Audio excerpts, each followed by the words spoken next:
January 20th, 1995, Philippine and U.S. investigators learned that Ramzi Youssef, Khalid Sheikh Mohammed, and their fellow plotters were actually planning three different attacks when they were foiled in early January. In addition to the planned assassination of the Pope John Paul II and the first phase of Operation Bojinka previously discovered, they also planned to crash about a dozen passenger planes into prominent U.S. buildings. It is often mistakenly believed that there is one Bojinka plan to blow up some planes and crash them into buildings. But in fact, these different forms of attack are to take place in two separate phases. Philippine investigator Colonel Rodolfo Mendoza learns about the second phase through the examination of recently captured Bojinka plotter Abdul Hakim Murad. On January 20th, Mendoza writes a memo about Murad's latest confession saying, with regards to their plan to dive crash a commercial aircraft at CIA headquarters, subject alleged that the idea of doing same came out during the casual conversation with Youssef, and there is no specific plan yet for its execution. What the subject has in mind is that he will board any American commercial aircraft pretending to be an ordinary passenger. Then he will hijack said aircraft, control its cockpit, and dive it at the CIA headquarters. He will use no bomb or explosives. It is simply a suicide mission that he is very much willing to execute.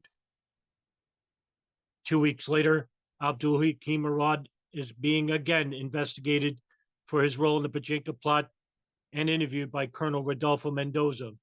He mentions that he had pilot training in the United States and that 10 other operatives are being trained to fly in the country. The second wave of the Bojinka plot required many suicide pilots. Mendoza will later recall that Murad remarked to him, there is really formal training going on of suicide bombers. He said that there were other Middle Eastern pilots training, and he discussed with me the names and flight training schools they went to. Murad also mentioned some of the targets he had picked, including CIA headquarters, the Pentagon, and an unidentified nuclear facility, the World Trade Center, the Capitol, and the Sears Tower. The 10 other men who he met at U.S. flight schools or were getting similar training came from various countries such as the Sudan, United Arab Emirates, Saudi Arabia, and Pakistan. The names of these men have never been publicly released, but apparently none of them matched the names of any of the 9/11 hijackers. The Associated Press will later report the FBI interviewed people at the flight schools highlighted by the Philippine police, but did not develop evidence that any of them or other Middle Easterners other than Murad were directly plotting terrorism. With no other evidence of a threat, they took no further action. Murad also revealed that between November of 91 and July of 92, he had trained at 4 different flight schools in the United States. His friend and roommate was Nasir Ali Mubarak, and another man named Abdallah Nasser Youssef were roommates with Murad as they trained at the same schools at the same time. Mubarak appears to be one of Murad's 10 pilots because he had served in the United Arab Emirates Air Force, and the Associated Press mentioned one of the 10 was a former soldier in the United Arab Emirates. Richard Kaler, the manager of Richmore Aviation in Albany, New York, later said that the FBI agents interviewed him in '96 about 3 other men who studied at the school as well. He says he was told that the FBI was first alerted to the flight school after a Richmond business card was found in the Philippines apartment where Murad, Youssef, and Khalid Sheikh Mohammed had lived, but that there was the only time the FBI interviewed him on these matters before 9/11. An assistant manager at Richmore will later say of Murad and his roommates, supposedly they didn't know each other. They just happened to show up here at the same time, but they all obviously knew each other. The FBI investigates Mubarak in '95 and does not find that he has any ties to terrorism.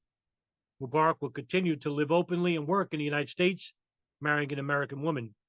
He will claim the FBI never interviewed him until hours after the 9/11 attacks. So apparently, the 10 men named by Murad may not have been interviewed in '95 after all.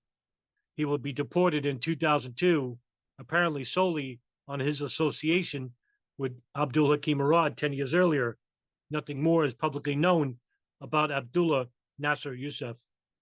Murad will also mention to the FBI months later that future 9/11 mastermind Khalid Sheikh Mohammed had a valid U.S. visa and had been thinking about learning to fly in the U.S. Murad says he recommended Richmore Aviation to Khalid Sheikh Mohammed. There appears to have been little knowledge of Murad's 10 pilot claims inside U.S. intelligence before 9/11. For instance, FBI agent Ken Williams out of Phoenix will not mention it in his July 2001 memo about suspected militants training in flight schools.